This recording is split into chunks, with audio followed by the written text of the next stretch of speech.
Hello बच्चों, कैसे हो आप लोग। आशा और उम्मीद करता हूँ स्वस्थ होंगे, मस्त होंगे। जहां भी होंगे जबरदस्त तरीके से आप अपनी तैयारी कर रहे होंगे। साथियों, आज का हमारा जो टॉपिक होगा वो समरूप त्रिभुज होगा। और समरूप त्रिभुज से संबंधित कई क्वेश्चन मैंने लिए हैं और उनको सॉल्व कराएंगे। लेकिन उनको सॉल्व करने से पहले कुछ बेसिक नॉलेज लेना आपके लिए बहुत ज़रूरी है, क्योंकि ये नॉलेज आपके पास रहेगा तो उन क्वेश्चनों को फटाफट लगाओगे। कोई दिक्कत, कोई परेशानी नहीं होगी। आप एकदम बड़े ही आसानी से लगा ले जाओगे। तो चलिए देख लेते हैं समरूप त्रिभुज क्या होते हैं और उससे संबंधित कौन सी बेसिक जानकारी है जिसको जान लेने के बाद क्वेश्चन खटाखट लगते हैं, है ना। तो देखिए, मान लो आपका ये एक त्रिभुज है। थोड़ा बड़ा त्रिभुज बनाएंगे, है ना, नहीं तो दिक्कत होने लगता है। ये एक त्रिभुज है और इसी के रूप के जैसा एक त्रिभुज यहाँ पर भी है, बस साइज में थोड़ा सा छोटा है। और ये मानकर चलो यहाँ पर आपका 50 अंश है ना। और ये आपका कितना है, 60 अंश का है। और ये आपका 70 अंश का है ना। और इसमें भी हम देख रहे हैं कि यहाँ पर हमारा 60 अंश है, ऐसे मान लेते हैं 60 अंश है। यहाँ पर हमारा 50 अंश है ना। और यहाँ हमारा क्या है, 70 अंश है, ऐसे मान लेते हैं। और इस त्रिभुज का नाम पी क्यू आर है और इस त्रिभुज का नाम ए बी सी है। तो ये दोनों त्रिभुज रूप में समान है, लेकिन साइज इनका थोड़ा सा छोटा बड़ा है।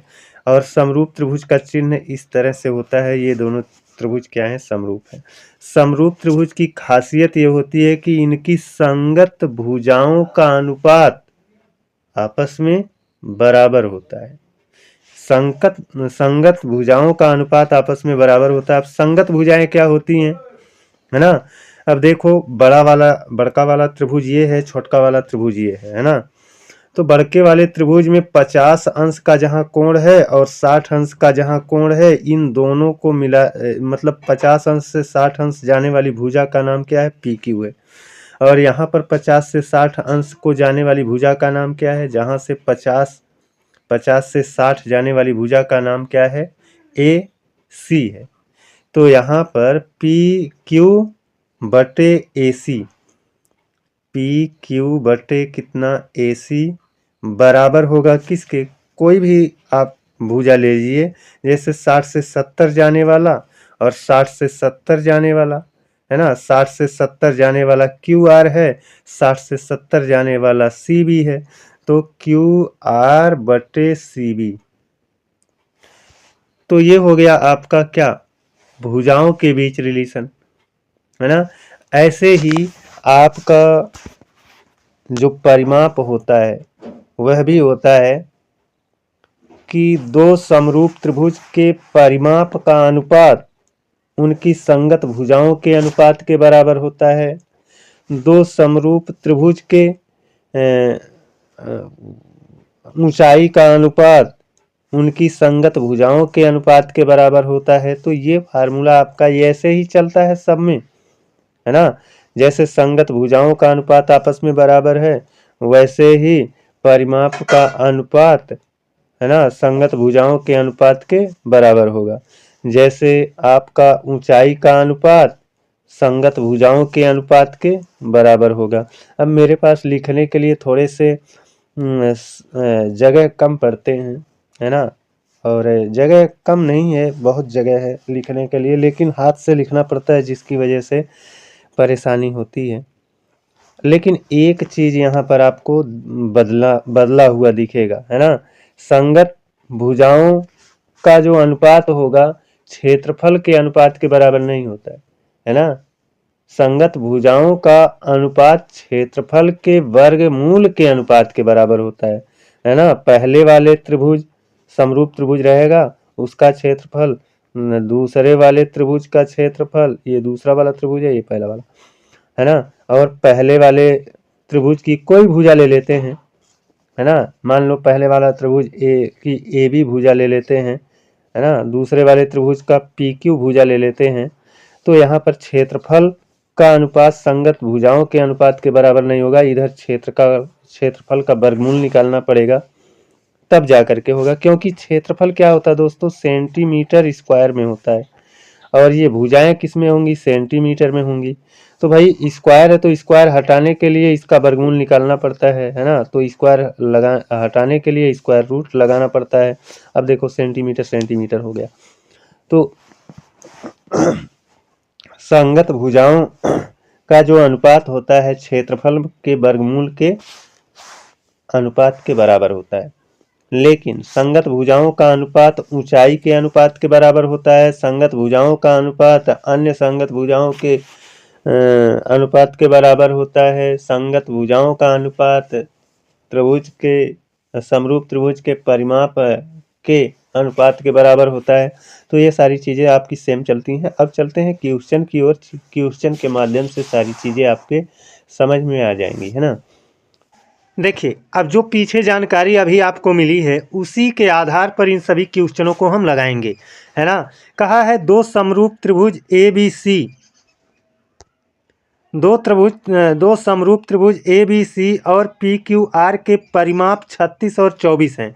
तो देखिए ABC और PQR ABC का मान ऊपर रखेंगे और PQR का मान नीचे रखेंगे। ABC का परिमाप कितना है, 36 है, तो 36 को ऊपर रख लेंगे। PQR का परिमाप कितना है, 24 है, तो 24 को नीचे रख लेंगे। अब इसके बराबर में संगत भुजा कौन सी है। अब देखिए यहाँ पर संगत भुजा आपका PQ का मान दिया है, AB का मान पूछ रहा है। तो PQ भाई PQR त्रिभुज का परिमाप नीचे है तो PQ नीचे रहेगा, ऐसे PQ और PQ का माप दिया है, देखो दोस्तों कितना 10, तो ये वाला आपको 10 कर देना है। PQ की जगह कितना 10 रखना है और ऊपर AB रखना है। अब इसे सॉल्व कर लीजिए। ये जो बटे में 10 है वो यहाँ से हटेगा और यहाँ पर आ जाएगा गुणे 10 हो जाएगा। अब सॉल्व करेंगे, 12 दूना 24, 12 तीया 36 और 2 से ये 10 काट देंगे, 2 पंजे 10, तो 5 और 3 का गुणा करेंगे 15 हो जाएगा। अर्थात AB जो भुजा है उसकी माप कितना हो जाएगा, 15 सेंटीमीटर हो जाएगा। आपका ऑप्शन बी में करेक्ट जवाब दिया गया है ना। ऑप्शन बी हमारा करेक्ट आंसर होगा। अब अगले क्वेश्चन की ओर देखते हैं। कह रहा है दो समरूप त्रिभुज के क्षेत्रफलों का अनुपात। अब यहाँ क्षेत्रफल का अनुपात दोस्तों दिया गया है, और क्षेत्रफल वाले में तो क्या करना पड़ता है, वर्गमूल निकालना पड़ता है, तब जा करके भुजा के संगत ये आ पाएगा। तो क्षेत्रफलों का अनुपात दिया है 9:4, तो उनकी ऊंचाइयों का अनुपात क्या होगा। अब देखिए क्षेत्रफल 9:4 है तो 9/4 रख लेंगे, और ऊंचाइयों का अनुपात दिया है तो ऊंचाई इधर रखेंगे, ऊंचाई हाइट 1 और अपान हाइट 2, है ना। और इसका वर्गमूल निकालेंगे, क्योंकि क्षेत्रफल वाले का वर्गमूल निकालना पड़ता है। 9 का वर्गमूल निकालेंगे 3, 4 का वर्गमूल निकालेंगे 2, है ना। 3/2 हमारा क्या होगा, करेक्ट आंसर ऑप्शन बी में यहाँ पर आपको दिख रहा है। अब बढ़ते हैं अपने अगले क्वेश्चन पर। इसमें कह रहा है दो समरूप त्रिभुज के भुजाओं का अनुपात। अब यहाँ पर भुजा का अनुपात दिया है, क्षेत्रफल का अनुपात पूछ रहा है, और क्षेत्रफल भैया तो वर्ग करने पर आएगा ना। तो भुजा दिया है, भुजा कितना है, 3/5 है, और इधर क्षेत्रफल वाले को बताना है। क्षेत्रफल वाला तो वर्ग में रहता है। अब क्षेत्रफल वाला वर्ग में रहेगा तो 3 का वर्ग 9 हो जाएगा, 5 का वर्ग कितना होगा, 25 होगा। 9/25 इसका क्या होगा, आंसर होगा 9/25, ऑप्शन डी में दिया गया है ना। अब आगे देखते हैं। आगे कहा है त्रिभुज ABC में AB और AC पर D और E क्रमशः ऐसे बिंदु हैं जिससे कि DE BE के समांतर है। DE BE के समांतर है, समानांतर है। AD 2 सेंटीमीटर, BD 3 सेंटीमीटर है। तो दोनों त्रिभुज के क्षेत्रफलों का अनुपात पूछा है, क्षेत्रफल का अनुपात पूछा है। अब देखिए दोस्तों यहाँ पर क्या है ना, ABC एक त्रिभुज है, ऐसे ABC एक त्रिभुज है, और यहाँ पर D और E क्रमशः DE और BE। अब देखो ये जैसे ABC है ना, ABC ऐसे रख लिया, है ना। AB और AC पर, AB पर कौन D रहेगा, है ना, यहाँ पर D रहेगा, और AC पर कौन रहेगा, E रहेगा, AC भुजा पर E रहेगा। ये दोनों बिंदु हैं, इनको मिला देते हैं। अब देखिए ऊपर जो त्रिभुज है ये और जो पूरा मिला करके एक त्रिभुज है, ये दोनों आपस में समरूप होंगे, है ना। और AD के संगत AB होगा और AC के संगत ए यहाँ पर E है ना, AE के संगत AC होगा, AE के संगत AC होगा। अब यहाँ पर कहा गया है AD 2 है, A से लेकर D तक ये वाला कितना है, 2 है। और फिर कहा है BD 3 है, B से लेकर के D तक कितना है, 3 है। तो दोनों त्रिभुजों के क्षेत्रफल का अनुपात बताओ। तो दोनों त्रिभुज के क्षेत्रफल का अनुपात बताना है। तो देखिए दोस्तों, यहाँ पर एक त्रिभुज आपका ADE है और एक त्रिभुज ABC है। इन्हीं दोनों त्रिभुजों का क्षेत्रफल बताना है।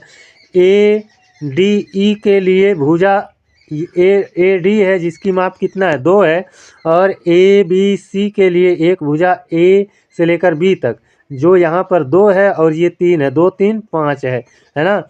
क्षेत्रफल बताना है तो 2 का वर्ग कितना हो जाएगा, 4, और 5 का वर्ग कितना हो जाएगा, 25 हो जाएगा। 4/25 आपका करेक्ट जवाब होगा। ऑप्शन बी आपका करेक्ट आंसर है। तो इस तरह से आपको इन समरूप त्रिभुज के संगत भुजा को लेकर के समीकरण बनते हैं और इनको हल करने का यही तरीका होता है। और हमारा ये वीडियो यहीं पर समाप्त होता है। जय हिंद, वंदे मातरम।